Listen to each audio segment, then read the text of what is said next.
नमस्कार, फाइटर समाचार में आपका स्वागत है। पेश आज 17 जुलाई सुबह 6 बजे राजस्थान की खास खबरें।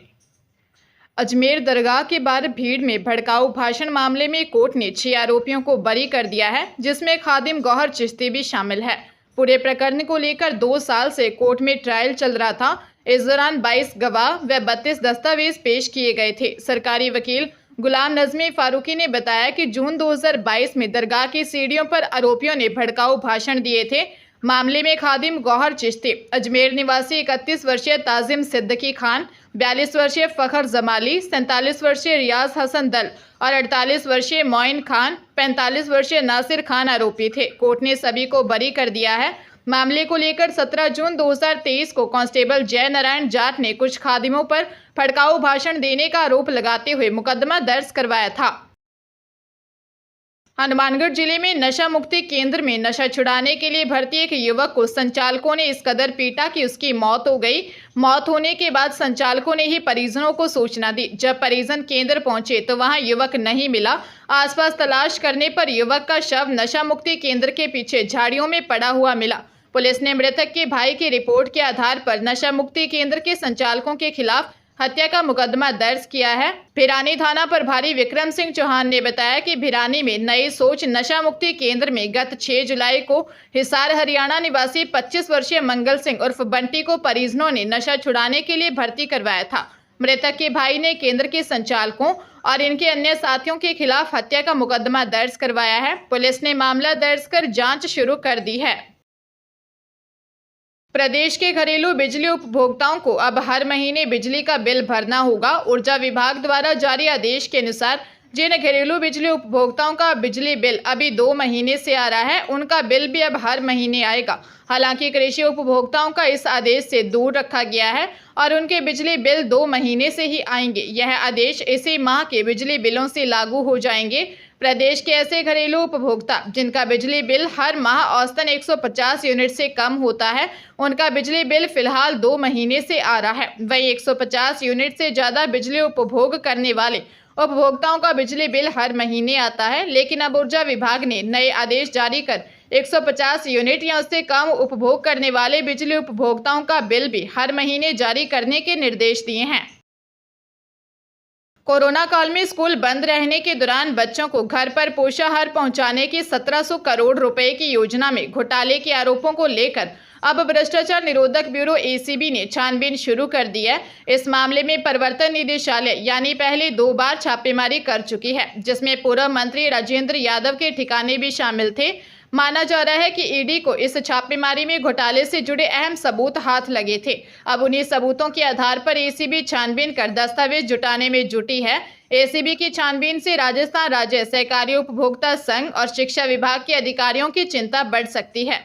एसीबी के डीजी डॉक्टर रवि प्रकाश मेहरड़ा का कहना है कि पोषाहार घोटाले को लेकर अब एजेंसी छानबीन कर रही है, अभी मुकदमा दर्ज नहीं हुआ है।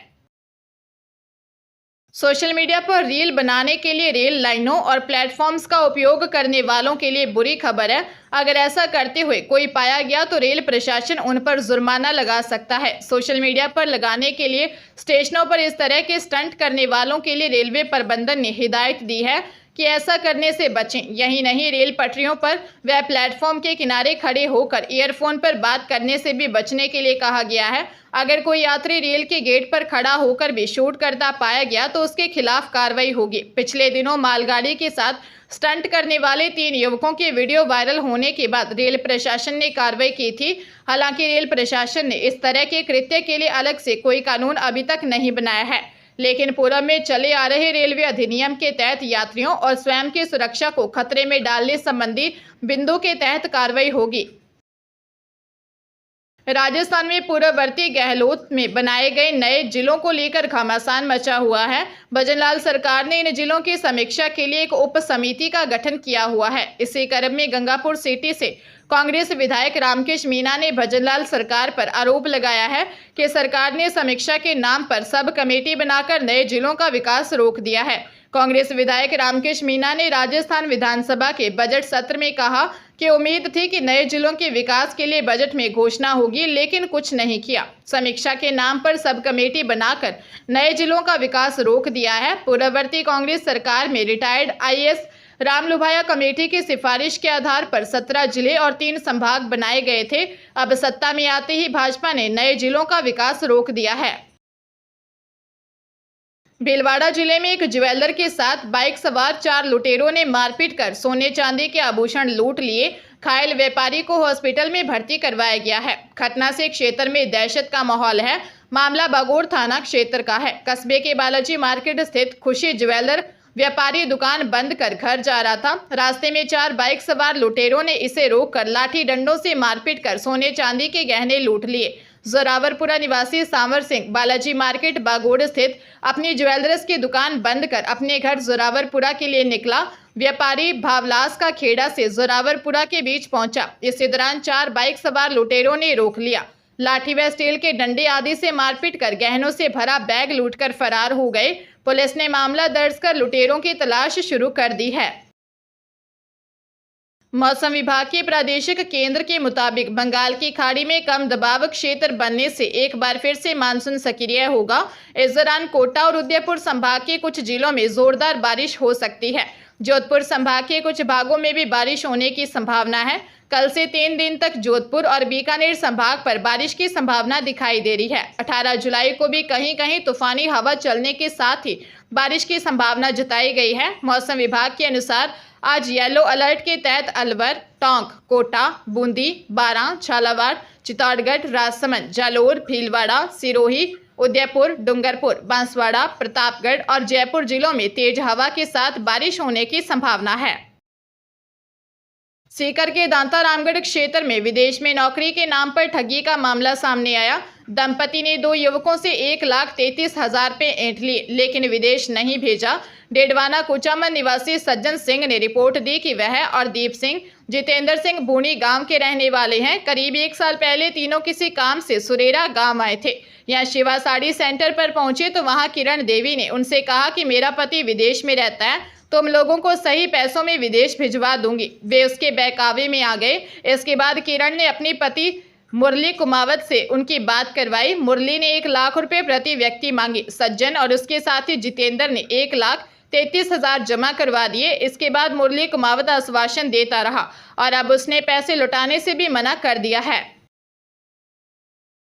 अजमेर जिले में युवती को बंधक बनाकर 2 साल तक रेप करने का मामला सामने आया है। किशनगढ़ थाने में पीड़िता ने शिकायत देकर बताया कि 2 साल पूर्व उसकी शादी समारोह में एक युवक से पहचान हुई थी। इसके बाद दोनों के बीच बातचीत शुरू हो गई थी।